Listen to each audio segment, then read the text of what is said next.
बरोबर. माझं नाव नितीन गाडे, भारत मुक्ती मोर्चा खानदेश प्रभारी. दिनांक 23 एप्रिल 2026 गुरुवार रोजी भारत मुक्ती मोर्चा तसेच राष्ट्रीय ओबीसी मोर्चा या संघटनांच्या माध्यमातून भारत बंदचं आवाहन केलं आहे. त्याचं कारण असं आहे की ओबीसीची जात आधारित जनगणना केंद्र सरकार करायला तयार नाही आहे.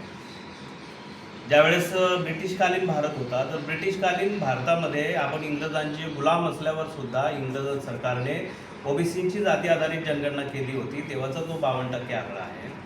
स्वातंत्र्य भारतामध्ये मंडल आयोग सोडला तर आतापर्यंत सुद्धा भारतामध्ये केंद्र सरकारने ओबीसीची जात आधारित जनगणना केलेली नाही. नेमकं स्वातंत्र्य कुणाला मिळालं? त्याच्यानंतर हा एक ओबीसीचा मुद्दा आहे. आणि शिक्षकांचा जो मुद्दा आहे की शिक्षकांनी आतापर्यंत शिकवलं, त्याच्या माध्यमातून विद्यार्थी डॉक्टर, वकील, कलेक्टर, बॅरिस्टर, इंजिनियर, प्रोफेसर, प्राध्यापक झाले. पण आता सरकारला काय गरज पडली, त्यांनी TETची परीक्षेची अट त्याच्यामध्ये घातली की तुम्हाला TET द्यावी लागेल, अन्यथा तुम्हाला घरी बसावं लागेल. तर शिक्षकांना घरी बसवण्याचा कार्यक्रम करत असल्यामुळे त्यांच्यावर अन्याय होत आहे. त्याच्यामुळे हा भारत बंद आहे. आणि तिसरं, UGC बिलाचं इथला ब्राह्मण वर्ग विरोध करतात. त्याच्यामुळे काय होईल की UGC बिल जर पास नाही झालं तर इथल्या बहुजन विद्यार्थ्यांवर वेळोवेळी अपमान होईल, त्यांचा अपमान करण्यात येईल, त्यांचा भेदभाव होईल. आणि जो एक आता नवीन लेटेस्ट मुद्दा आहे की SCच्या आरक्षणाचं उपवर्गीकरण करण्याचं सरकार म्हणत आहे. तर त्याच्यामुळे SCच्या कॅटेगरीमध्ये भांडणं लावण्याचा कार्यक्रम ते लोक करत आहे. अशा प्रकारे देशाला एका विघातक मार्गाकडे घेऊन ते जात आहे.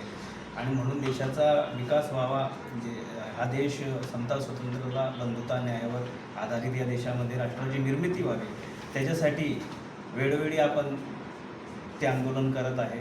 संविधानाने आपल्याला तो राईट दिलेला आहे.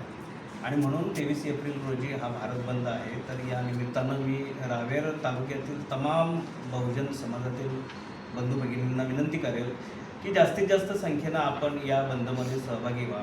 23 एप्रिल 2026 रोजी सकाळी 11 वाजता आंबेडकर चौकामध्ये जोरदार निदर्शने करण्यात येतील. तसं आम्ही पोलीस प्रशासनाला सुद्धा सांगितलं आहे आणि गावखेड्यांमध्ये प्रसारसुद्धा करत आहे. तर एवढं सांगेल, जास्तीत जास्त संख्येने सहभागी व्हा व आपल्या न्याय हक्क अधिकाराची लढा आणि खऱ्या अर्थानं स्वातंत्र्य व्हा. धन्यवाद.